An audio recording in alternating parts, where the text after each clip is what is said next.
All right. Thank you all for joining us today for our workshop about design review. I have Josh Wilson here with us today. He works in the city's planning department, and he is in charge of all things design review. So he's our local expert. And just like our previous workshops, we'll have the chat function turned on over here on the side. So if you have questions throughout, feel free to put them in the chat. If it's something I can address quickly, I'll do that. Otherwise, I'll save them and kind of facilitate a little Q&A with Josh at the end. So thank you all for joining us. And Josh, go ahead and take it away. Okay, sounds good. Thank you, Melinda. Little background on myself. My name is Josh Wilson. I've been with the city of Boise for a total of 14 years. I was a design review analyst for 12 years before leaving the city for a couple of years. I came back as the design review and historic preservation planning manager just about 2 years ago now. So I've been in that position. So as Melinda said, my world involves a lot of design review. And today I'd like to kind of talk through what design review is, what the city's processes are, kind of what we look at in terms of design review. And then I'd love to answer any questions you all have. So looks like I'm the host now, so I can go ahead and share my screen. So I'll do that.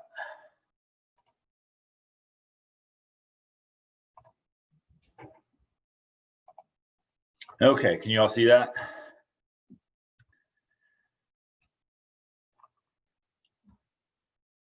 I'll take that as a yes. Yes. So in the city of Boise, we have design review required. So the purpose of design review is really to protect property rights, enhance the appearance of the city, enhance the environmental features of the city, and provide for orderly development that complies with leadership's goals and vision for development of the city. Design review regulates landscaping, building design, site planning, some signs, and beautification of sites, and kind of a wide gamut of things in relation to that. So design review approval is required, and I think this was in the kind of meeting overview that Melinda provided, but it's really required for almost any work done in commercial, industrial, office, multifamily residential zones in the city. So within the D and DD districts, it's any visible exterior improvement to a site, building, or structure requires design review. Detached single-family homes are generally exempt, except for substandard lots of record, and those are what most folks call the skinnies that you see around town, the 25-foot wide lots that existed prior to our zoning ordinance adoption in the 1960s, and folks are able to develop those according to some very specific standards that were put in place for those. And design review does have purview over a review of those. A lot of minor projects are approved administratively, and larger projects require a public hearing with the design review committee, which we'll get into more in a few minutes. Also wanted to mention, and this is an important one, it comes up a lot, that design review is actually prohibited by code from reducing density, floor area ratios, or building height on projects unless it can specifically be shown to impact public health, safety, or diminution of property values. So those of you that were around for Ethan's talk, I think it was a couple weeks ago now, this may look familiar. It's a snippet of the city zoning map. I picked this area. It has a lot of different zones to kind of show what you would typically see. So design review is responsible to review projects anywhere that you see the D or the DD. In this particular example, this is an area of West Downtown. You'll see there's a A1 site, which is typically open space or parks. We do not review projects if there's no D, so the A1, we do not review any projects. But everything else on here, we would take a look at. The difference being that D means design review, and DD means downtown design review. So there's some slightly different standards and processes that apply to those two designations, which we'll get into a bit more here in a second.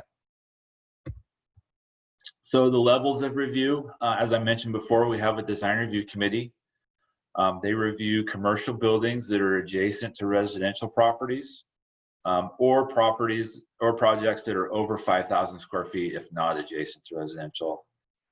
Similarly, in the industrial zones, they will review projects that are directly adjacent to residential properties, and then projects over 10,000 square feet, which are not adjacent to those residential properties, which in the industrial zones, we get some very large buildings. There's some out by the airport in excess of 300,000 square feet. So a lot of industrial buildings fall into that category of review by the design review committee. Multifamily developments that do not receive plan unit development approval also go directly to the committee. And then substandard lots, again, the skinnies, 4 or more of those in a row end up going to the design review committee.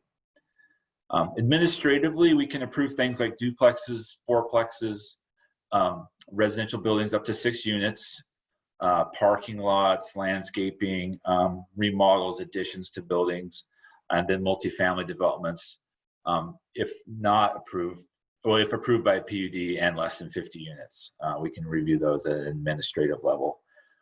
In terms of timeline, the design review committee takes about 4 weeks from submittal to a public hearing.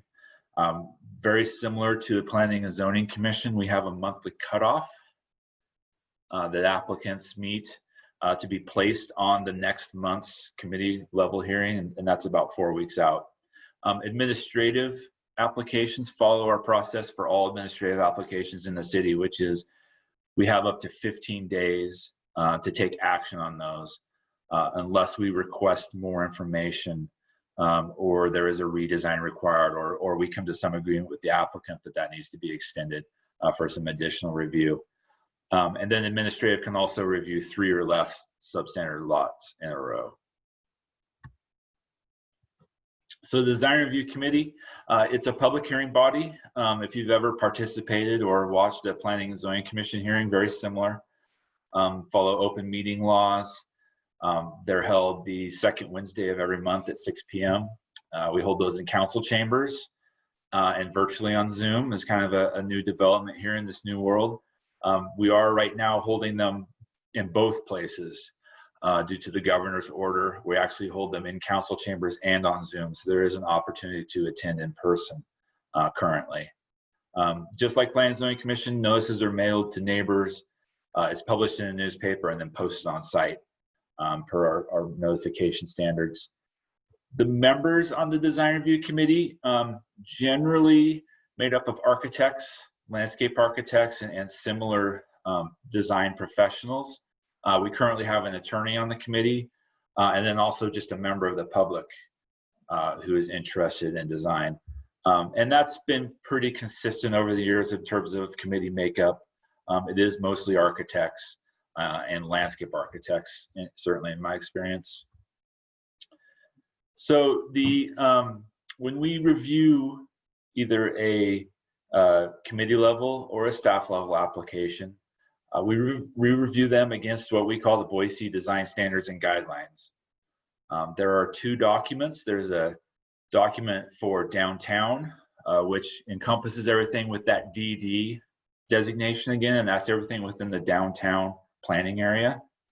And then we have citywide standards and guidelines, and that applies to all other areas of the city outside of the downtown.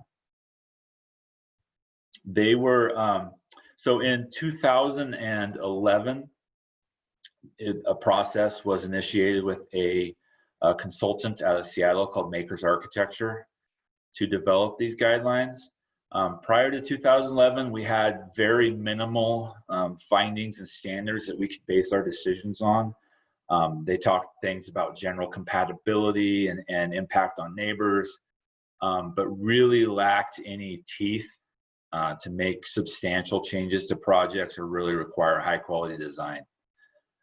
So in 2011, City Council guided us to engage that consultant, create these 2 documents, and that was about a 2-year process with input from stakeholders all over the city, certainly neighborhood associations, property owners, developers, really people across the gamut helped develop these standards and guidelines that guide development throughout the city. So they were adopted by City Council in 2013, and since then we've used them to review all projects. So Boise's current process is a bit of a hybrid. So I think Ethan may have gotten into the concept of Euclidean zoning versus form-based zoning last week a little bit, but really the way that our standards and guidelines work is that it's a hybrid model. So we have zones which dictate building height, setbacks, allowed uses, and then on top of that we have the design guidelines, and they really act as that hybrid aspect to our process, that they guide site design, building design, and then street frontages and what those streets look like. So we don't have a form-based code in Boise, but we've kind of pieced it together over the years to give us something similar, so our end result is similar to what a form-based code would accomplish, and we do that through design review and through the design guidelines. I'll mention where that the problem with that approach is that there are areas of the city, obviously, that are not subject to design review, and then we fall back strictly on those setback, height limit, and use standards, kind of in that standard zoning code. So that's definitely a gap in implementing the city leadership's kind of goals and vision for the city, that we hope to correct with a zoning rewrite that's ongoing and will be for a number of years. So when we talk about design guidelines, there's the concept of objective versus subjective.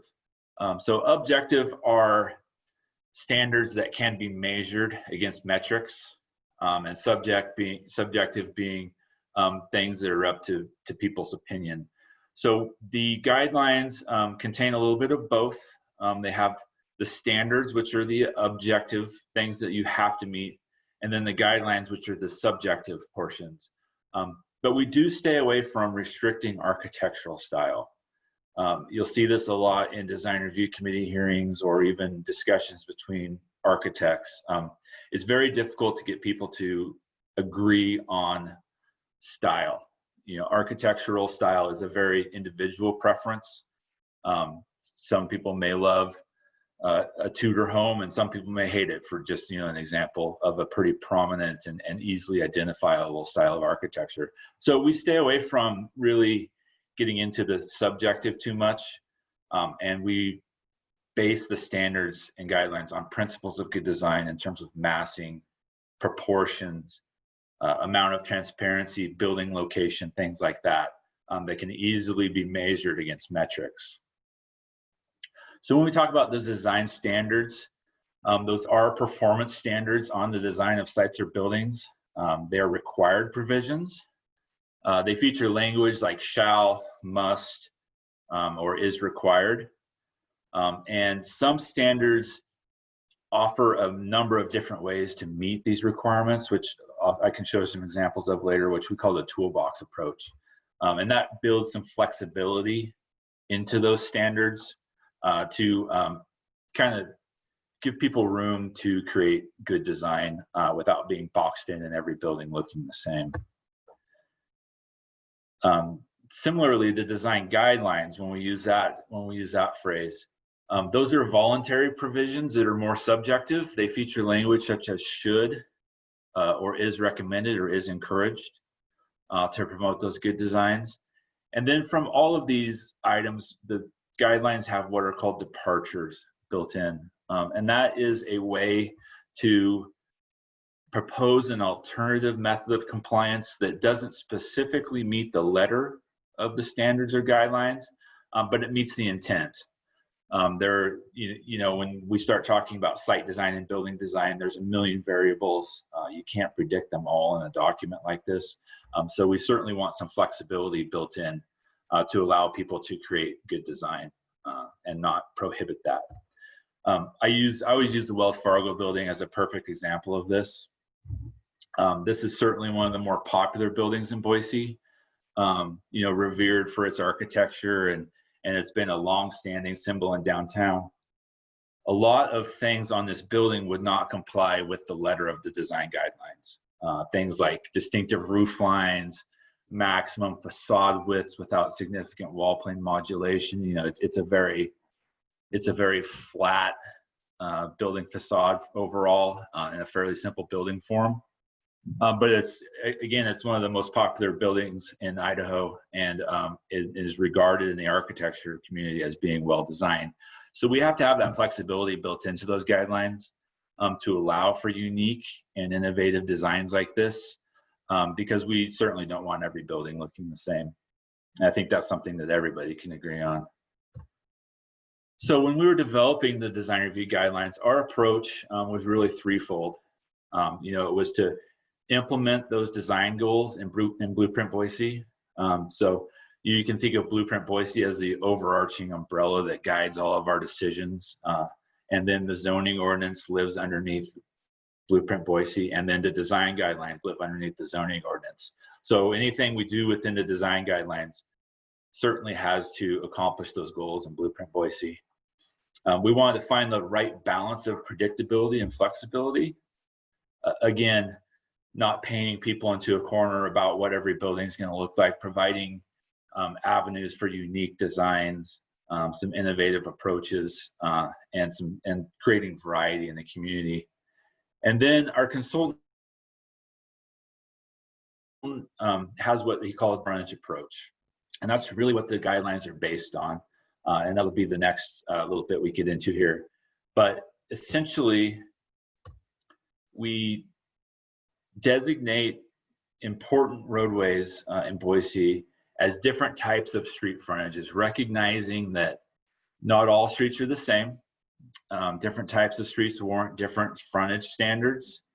And these frontage provisions address location, orientation, how much window transparency, where the parking lot is even located. And there's 4 different block frontage designations citywide. I pulled an example here for the central bench. And this is a good illustration of our approach citywide, really. There was a debate among city leadership and the consultant and city staff, certainly, about how detailed these frontage maps should be. How much of the city should really be mapped out right now? How much should we allow for future flexibility? And how much detail should we dive into? So you can see on the central bench, the arterial roadways have designations of commercial mixed use, which is the purple there, and you can see the legend to the right of this slide. And then there are some areas of landscape.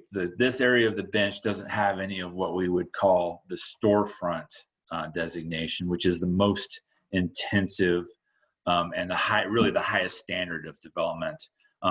When you think of a storefront frontage, think of downtown, something along Idaho, right near 8th Street. Buildings right along the street, high percentages of glass, lots of entrances at the street, a high level of pedestrian engagement. That's really a storefront street. The commercial mixed use allows some flexibility. We still place priority on building placement and parking lot placement. There are still some standards on transparency and building design, but they're not as strict. And then landscaped is kind of the next level down, really, in terms of requirements. More of a focus on a landscaped street section.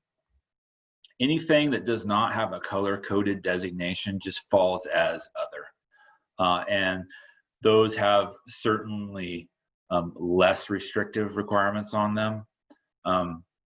The idea with this kind of framework being that this can easily be expanded and modified in the future as warranted. As areas of town develop and intensity increases and the need for designations arise, we can easily amend these maps, kind of place some additional standards on some of those properties as we need to. So if you'll see on that map, there are some shaded areas of detail. Those have, in the appendix, they have some more detailed maps included that really dial down on those individual properties on this aerial map, show what they're designated, identify some high visibility street corners that require special treatments, and then just kind of give the opportunity to really see where these designations stop and start, which can be a little bit difficult on the large scale map. So we have to make some interpretations. So again, those block frontages and standards broken out in these 4 categories. You can see in this graphic, the storefront, kind of a typical representation of what that would look like. The commercial mixed use can use the storefront or the landscaped frontage. The landscape frontage being that landscaped setbacks, buildings a little bit farther from the street, more of a condition you'd see on the outer areas of downtown than spreading out into the city, less so than what that storefront is. It's that real intense downtown frontage. And then the other that has, you can do any kind of basically any frontage. With those designations, it dictates where parking and buildings are located. Storefront is very strict about where buildings can be located. They want to be along the street, building to the rear side. And even the commercial mixed use requires that as well. Parking is to be to the rear side of buildings, and really promote that new urbanist, buildings to the street, pedestrian engagement, eyes on the street, those type of concepts. And then on the other, you see there's no parking lot location restrictions, which is certainly a little contrary to some of the city's goals in terms of trying to get buildings up to the street, not creating a 1970s Fairview situation where it's just lined with parking along the street. But the opportunity is there in the future to really designate more streets and more neighborhoods, and that can easily be accomplished the way that these are structured.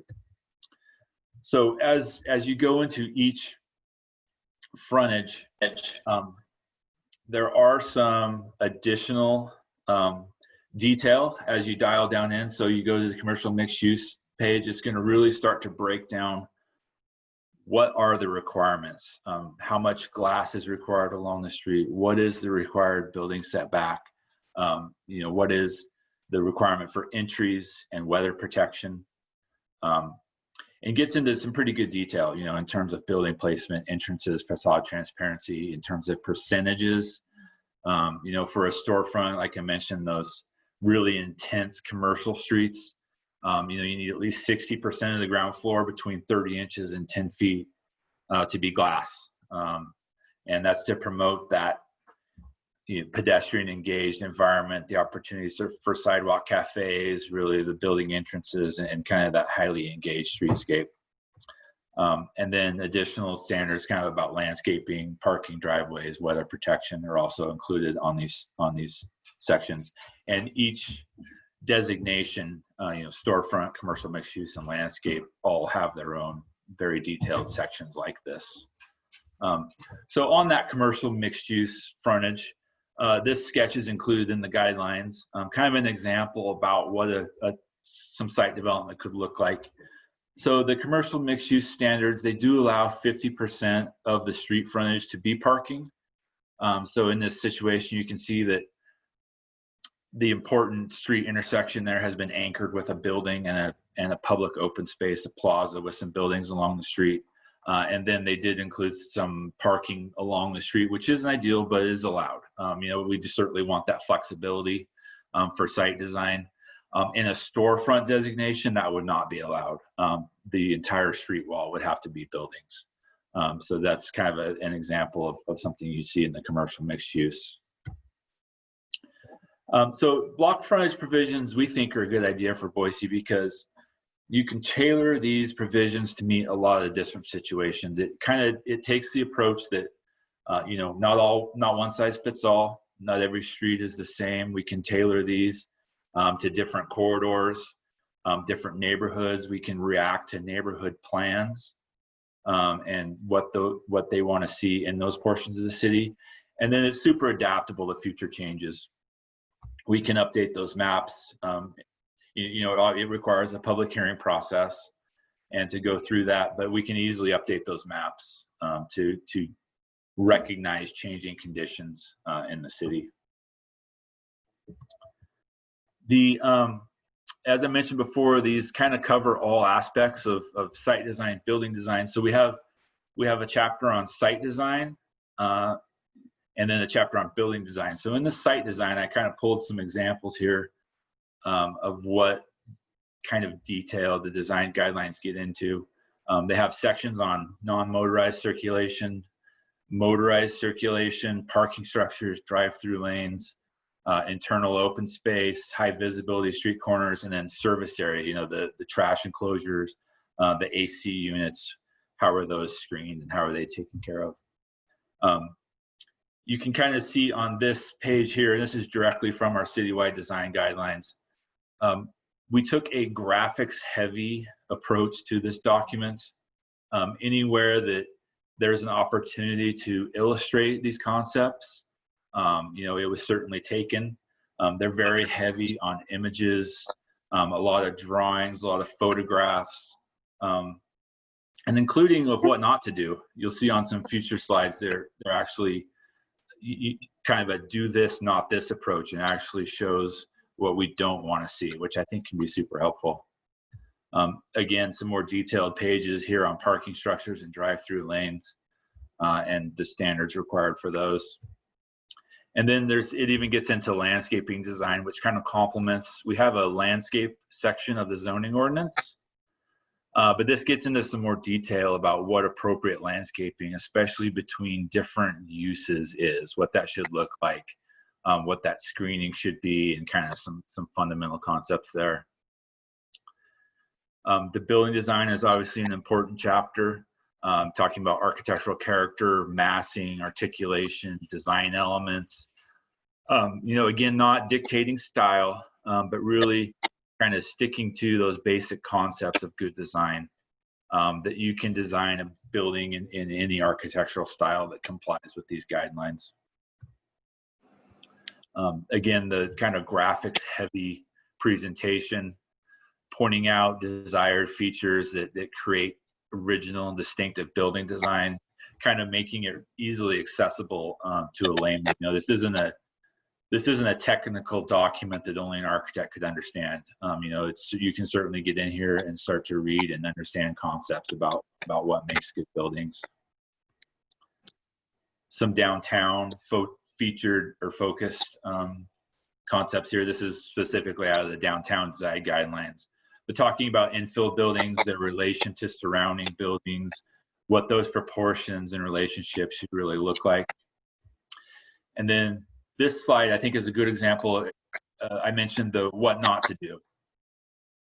So we've got the two images in the lower right that illustrate the concepts on the page and what not to do. We were very careful not to use examples from Boise for what not to do. That could obviously ruffle some feathers and cause some hard feelings. So I think most of these what not to do, the consultant pulled from Seattle and Portland. But it kind of helps illustrate these tower separation standards that are in the downtown design guidelines. And then a very graphics heavy page talking about the concept of maximum facade width, how you break up building facades so that they are not kind of monotonous flat wall planes. Again, you know, the Wells Fargo building doesn't comply with the letter of these, certainly, but it's an excellent building, and that's why we build that flexibility and why I feel that's super important.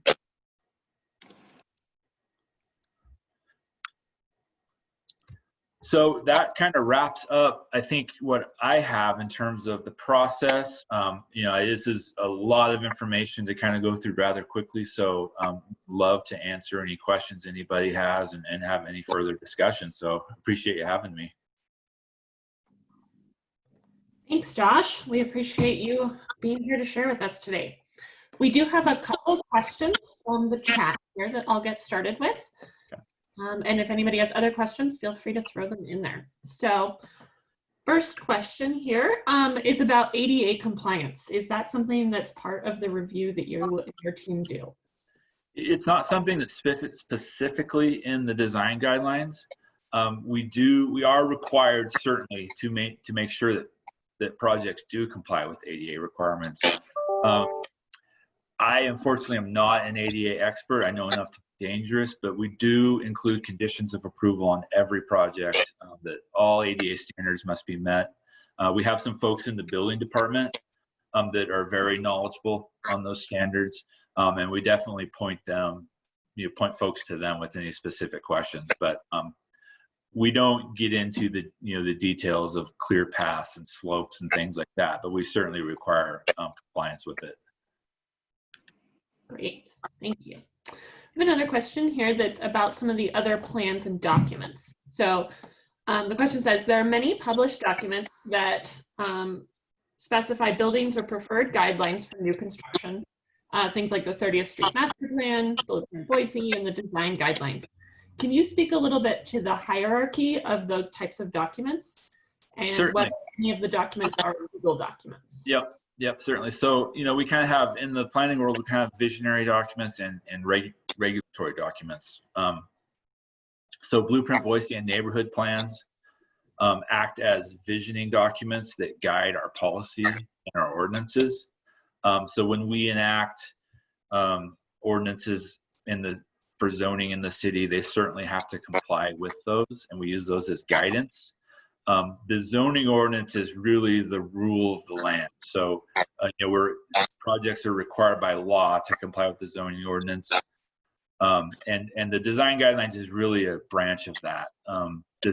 Their compliance with the design guidelines is required as a part of the zoning ordinance. So it's really that regulatory portion of kind of the sphere of documents, if you will. But absolutely, we want those to comply with and be guided by those neighborhood plans and the comprehensive plan. Great, and maybe if you could just expand a tiny bit more. We have another question that's talking about specific area plans. So like the Harris Branch area. Yeah. Also, so before you get started, if you don't have yourself on mute, can everybody please mute themselves, just so we don't have a bunch of feedback in the background. Thanks. Sorry, Josh, go ahead. Oh, no, you're good. You're good. Yeah, so Harris Ranch and Barber Valley and now Syringa in South Boise, those specific plans are kind of a unique circumstance where they essentially write their own zoning ordinance, and have in the example of Harris Ranch have a very detailed and specific plan that dictates how that neighborhood is built out and where things are located.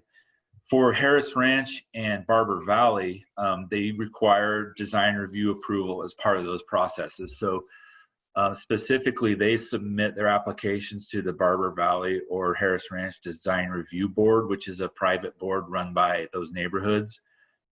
They reach a decision and forward the application along with their decision to us.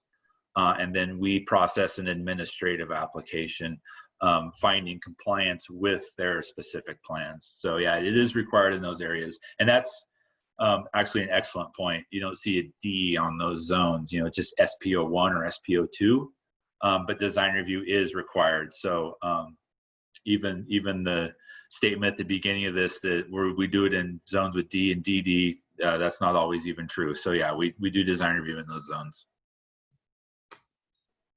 Great, thank you.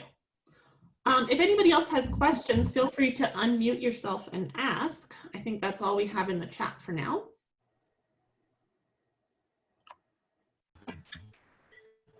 Hi, Josh. This is Lauren. I have a question about the actual design review meeting. Okay. Are you want to get into that, or? Absolutely. Yeah, that's fair game. You bet.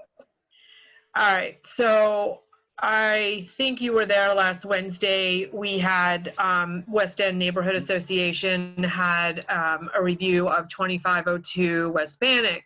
Correct. And so that's why I asked the question about about these different documents, because, like the 30th Street Master Plan or Blueprint Boise spec about how there's needs to be compatibility, but developers come in with these plans and they don't look like, and so we get into this conflict between the residents and the city's desire for infill and, higher denser housing and all of these things. And how we make this all work together. And so that was my first experience. And so just trying to understand the process and how decisions are made.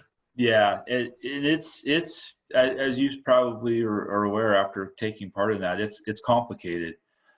So, you know, we've got policies and Blueprint Boise and neighborhood plans, and then we have existing zoning, which to a certain extent entitles people to a certain amount of development, if you will. So the zoning ordinance says that buildings can be, you know, in a particular zone, they can be 35 feet tall. The allowed density is X. It's difficult in emerging areas of the city, you know, that R3 zoning specifically to that project, that R3 zoning that exists in that neighborhood doesn't match the character of what's there today. And I think that's a very fair statement. Right. You know, that's a largely single family, single story neighborhood that's zoned R3, which is a pretty intense residential zone. So there's a potential for a lot of conflict and difficult decisions in that situation. And it's not easy, as I think you saw. It's the neighborhood is very passionate about that, and understandably so, because it's in a really tricky spot right now where it's on the edge of a extremely fast growing downtown that's kind of bursting at the seams and pushing into those neighborhoods. So then we run into conversations exactly like we had last Wednesday. Right, but when you get into the touchy-feely things of style, you know, well, some of these documents, that's why I'm asking about the hierarchy of the documents, because where you try to, everyone has a different opinion about style, and so, okay, we have to have 2 or 3 story buildings, but can we residents have a matching style? And a lot of the style, and what I'm hearing is, well, this modern style is all over the city, and this is what people want. And Right. so, and that comes from the developer. So when you have these different documents with design guidelines, how do those all intersect? I think on that project specifically, I think you saw some progression in that design from, I don't know how early of a design was shared with the neighborhood, but the early iterations of that were extremely, you know, flat roofs, very modern, very contemporary design. And then the developer kind of came back with some gabled roofs, some more residential forms. And I got into this on another project Wednesday night as well. It's difficult to, so on Ustick, there was a project where it was near the old Ustick town site, and city council had directed the developer to really work that building is compatible with those 2, I don't know if you're familiar with them, there's 2 really small white brick, old, I know where that is. Yeah. And trying to make a 3-story 15-unit apartment building look like those without being a big white box, you know, it's almost impossible. So you kind of have to take elements of what's in the neighborhood, and that's where that compatibility judgment call comes in. And it's just impossible to write a one size fits all, you know, like a development does X because every neighborhood is different.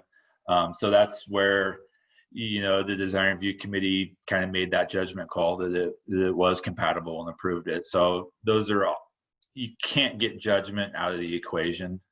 It's just impossible. Thanks, Josh. We have another question in the chat here asking whether the city is looking at any changes in its design standards and guidelines or anything similar like that might be coming up soon.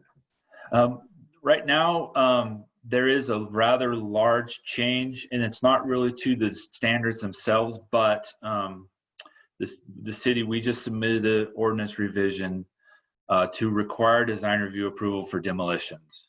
And that would be any demolition within a D or DD overlay.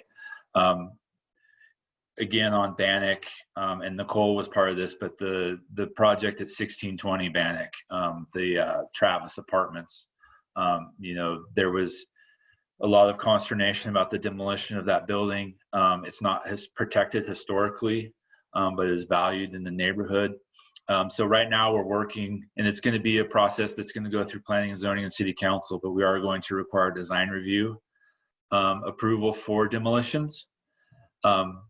We, in the state of Idaho, we can't really prevent a demolition unless it's historically protected. But what we can do is create kind of some time in the process for people to work together, to reach out, to make sure that there's an appropriate development plan in place before buildings like that. Because, you know, the threat was always, well, we'll just pull a demolition permit and demo it right now, because that's certainly allowed under our current process. You can pull one over the counter at any time and demo a building. So our idea is that we really kind of create more conversations around those demolitions, build it into the process, and kind of slow things down a little bit. So that's a big change in the works right now. Other than that, we don't have any updates to the standards on the horizon. Things have honestly just been a little too busy. We're just trying to keep up with the workload. But, you know, if we see any kind of slowdown in the future or some opportunities for work like that, we'll certainly take advantage of it and see if we can make some updates, kind of hit some pain points in those. Great, thank you. Any other questions from the group?